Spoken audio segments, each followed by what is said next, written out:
Alright, magandang araw, magandang umaga sa ating lahat. Nandito tayo sa ating YouTube channel.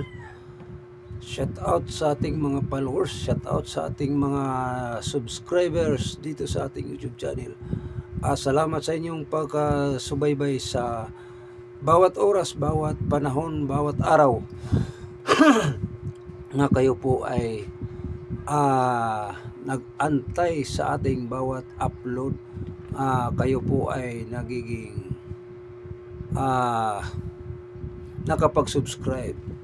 Ang hindi pa nakapag-subscribe, mag-subscribe na kayo para upang sa ganoon makatanggap tayo ng notification bell galing kay YouTube, at tayo po ay masaya na kung kayo po ay naka-subscribe. So, proceed tayo mga kababayan. Ang ating pag-usapan, kundi ganun pa rin ang ating pag-usapan mga kapatid. Dito, hindi pa tayo mag-proceed ha. Ulitin ko, hindi pa tayo mag-proceed. Magandang araw sa ating mga OFW. Magandang araw sa ating mga kasama nating mga DDS vloggers.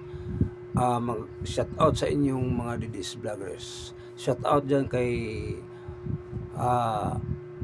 Jason sa isang vloggers din, tinatawag nating senior citizen. Shout out sa inyo, mag-ingat kung saan man kayo naroroon, o sa mga kasama nating mga DDS vloggers, lalo na sa ating mga OFW. Mag-iingat kayo sa ating mga ginagawa nating mga kung saan man kayo ngayon. So, ulitin ko, magandang araw, magandang umaga. Dito, proceed na tayo. Ang pag-usapan natin doon tungkol naman kay Claire Castro. So, si Claire Castro, mga kababayan, nanginginig na. Although, sabi niya, tuloy na ang pagkaso about sa kanila raw. Siya mismo nagsasabi, ituloy na raw ang kaso ninyo. So, hindi pa nga kayo nakapag dyan, may kaso na naka-antay sa inyo.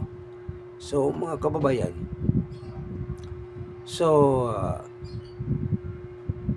ito si Auntie Claire Castro, Luis Castro, I'm sorry, si Luis Castro nga binibining magandang lalaki. So, marami nating naririnig nga sabi nila nandyan na raw ang bit. Sabi nandyan na raw ang bit. Wag na daw bibitawan.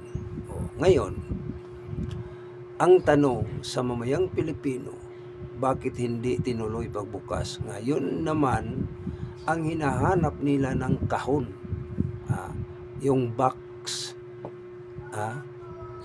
nandyan na sa kanila, hawak na nila ang box. Bakit hindi tinuloy sa pagbukas? Kasabi, nandoon ang pera o record ng bilyon-bilyon ang pera ng Duterte, Sara Duterte, na mag-asawa sa mag-asawang Duterte. Ngayon, bakit hindi nila binuksan? Tayo po nagtatanong dito. Bakit hindi ninyo tinuloy pagbukas? Anong rason? Natakot ba kayo nga kayo nagka-violation? May violation na kayo sa pagkalkal ninyo o sa pagpahiya ninyo sa mga Duterte administrasyon. Bakit? Ikasuhan kayo, tapos nandyan na ang box. Sabi nga nila, nandyan na ang box, wag nang bibitawan. Wag nang bibitawan. Bakit hindi binuksan? Anong rason? Natakot. So ngayon, kahit pa kunwari lang dito ito kunwari lang natin. Kung sakali si Inday Sara ay manalo sa impeachment, tsaak hahalik ng hahalik kayo sa lupa. Magbaw kayo sa lupa, mga kababayan. Sila si Luis Castro, o itong mga kasama nila, si Laila de Lima, si yung sinasabi nila nga attorney daw, o ewan ko kung totoo ba yun. Ito sabi nila, ako ako po nagtatanong lang. So ngayon, baka kayo sa badang huli, Luis Castro, nga kayo po ay magbaw lang. Sabi pa nga nila sa iba na maghahalo balat o lupa. Grabe naman doon, wag naman ganun. Pero dito sasabihin namin, kaming bilang isang vlogger tagapagsalita sa social media, baka magbaw kayo sa lupa. Sa sobrang atat ninyo diyan sa pag-impeach ni Inday Sara. Alam nyo kung bakit, magkano ang bawat hearing? O ngayong hearing, Huwebes, Bernes, 1.5 million ang gagastusin dyan sa impeachment ni Inday Sara. Ngayon, kung hindi kayo makakuha ng 1/3 vote, automatic si Inday Sara, siya ang uupo pagka-presidente sa 2028. So ngayon, saan kayo pupulutin? Masikwate kayo o magbaw kayo sa lupa? Yun ang tanong ng mamayang Pilipino. Yun ang tanong ng mamayang Pilipino. Kasi yung paggagasto ninyo dyan sa 1 million bawat hearing ninyo sa ginagawa ninyong impeachment ni Inday Sara, abay, yung pera ni ginagasto ninyo, hindi nyo pera yan. Pera yan sa mamayang Pilipino. Kagaya namin nga mamayang Pilipino. Tandaan ninyo nga manatili kayo dyan sa posisyon ninyo, nga hindi kayo matatalo. Yan ang itong sinasabi sa mamayang Pilipino. Ako po lang ay nagsasalita dito about sa mamayang Pilipino, nga kung kayo ay si Inday Sara manalo sa 1/3 vote o sumubra pa sa lamang, makaganon kayo sa lupa. Yan ang tandaan ninyo.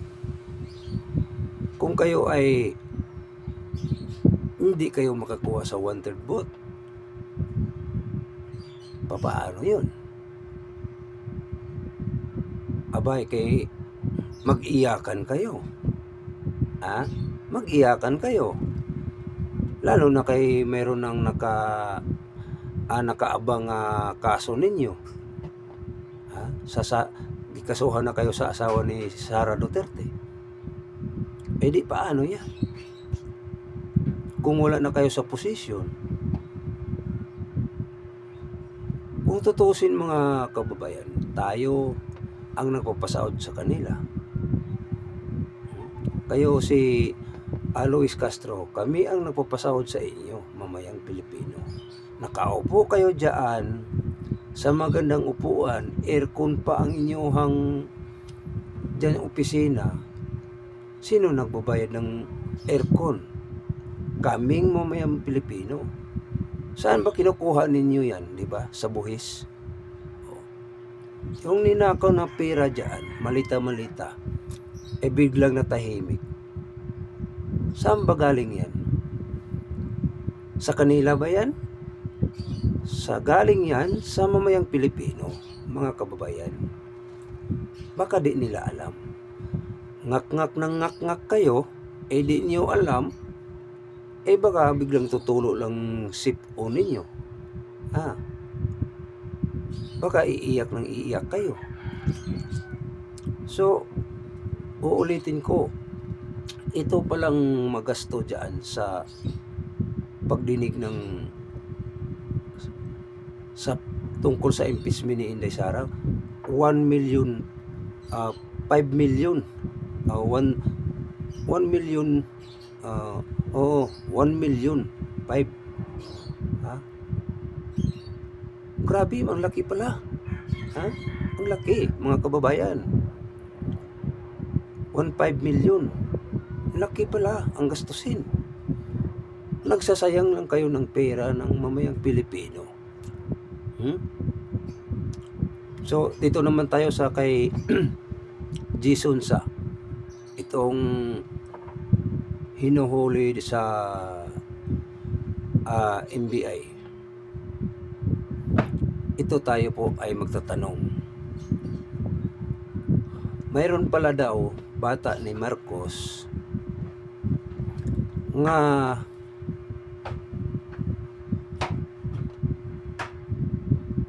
mahuhulihin ang mga DDS vloggers, mga kasanib ni Sara Duterte. Abay, kami po nagtatanong lang sa inyo. Nawala na pala kaming karapatan nga magsalita about sa nawawalang pera. Kanino ba yung pera? Sino ang nangnakaw? Alang, sasabihin namin dito nga kayong mga NBI, hindi naman kayo nangnakaw. Tapos huhulihin ninyo ang kaming mga vloggers. So kami po nagtatanong. Ang tinatanong namin dito, I'm sorry correct ko mayroong. Karapatan namin dito nga magsalita dito sa social media. Bakit? Karapatan namin magtanong kung nasaan na ang malita-malitang pera. Kung sino ang nangnakaw. Saan doon masama ang kagaya sa aming mga vlogger nga nagsalita sa katotohanan? Masama na ba pala sa inyo? O bawal ba kaming magsalita sa mga ganung mga bagay? Kung ganun naman, papatuloy pa rin kayo yung mga nandyan sa gobyerno.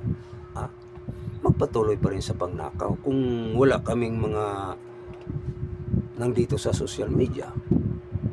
Ito, isa ring nagtatanong lang din. Bawal na pala.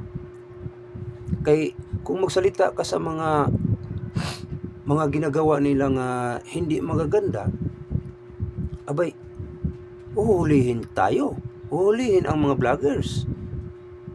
O bakit yung mga vloggers ni Marcos, admin Marcos, bakit na nagbigay ng kapiknyusan? Bakit di hinuhuli about? Kailangan, kung hulihin naman ang mga kasama naming mga vloggers, di hulihin din direct point lang tayo dito. Hulihin din yung mga nagbigay ng fake news, mga vloggers ni Marcos, admin. Kasi si Jason Sa sabi hindi daw fake news. Hindi yun fake news. Kagaya sa itong sinasabi namin, dito kami nagsalita sa social media, sa kahanginan. fake news na pala ito. O nagagalit lang ba ang admin na samantala si Jason sa nagtatanong lang po kung nasaan na ang kuha ni Marcos, itong ano tawag yun, yung bill. Ano ba yun? Bill ba yun? Sorry ha kung ano. Kasi nakikita lang natin dito sa mga post din.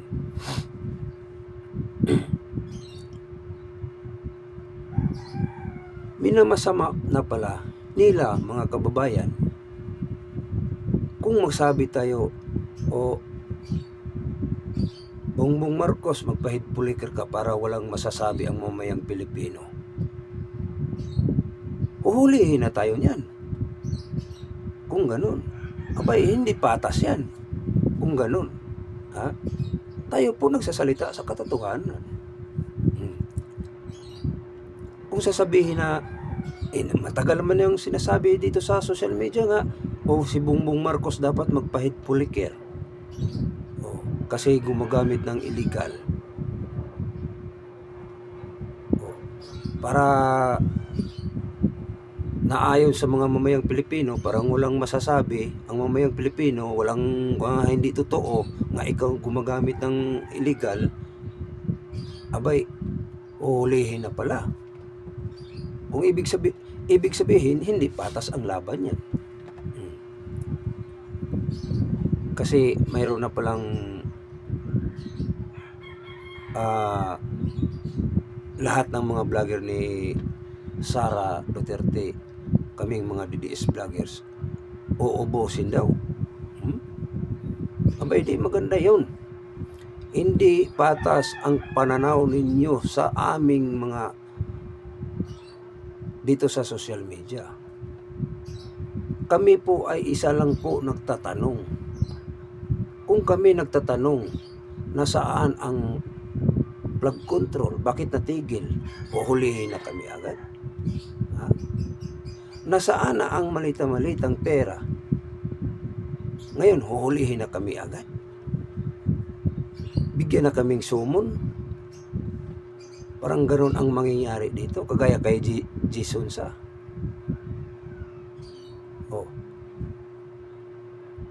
Di maganda ang laban yan. Ang gusto sa kanila lang ang pwede palang magsalita.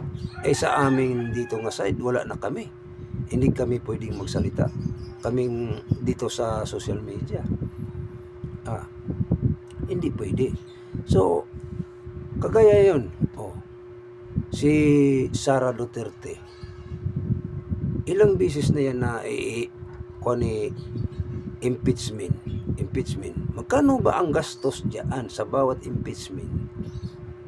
Kami po nagtatanong. Nalalaman lang namin dito 1.5 million 1.5 million pala ang gastusin para ma-impeach si Inday Sara. Magabay. Babawalan na pala tayo pagsalita. Ibig sabihin, mas lalong ginigipit ang mamayang Pilipino about sa pagsalita lang sa social media para malalaman sa ibang mga kasama nating mamayang Pilipino nga ganun pala, patahimikin na lahat.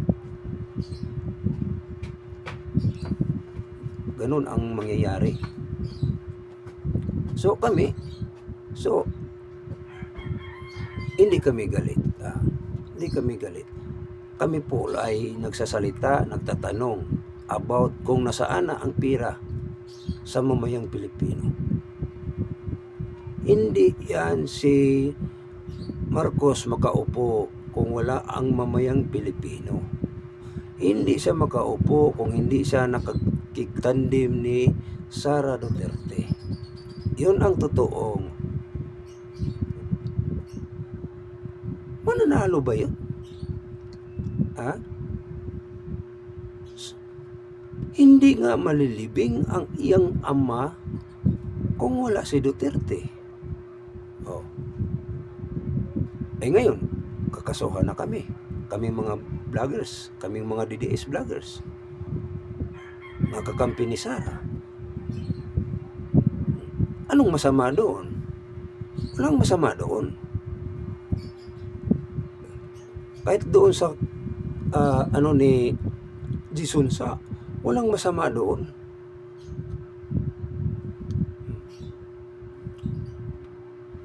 So, mga kababayan,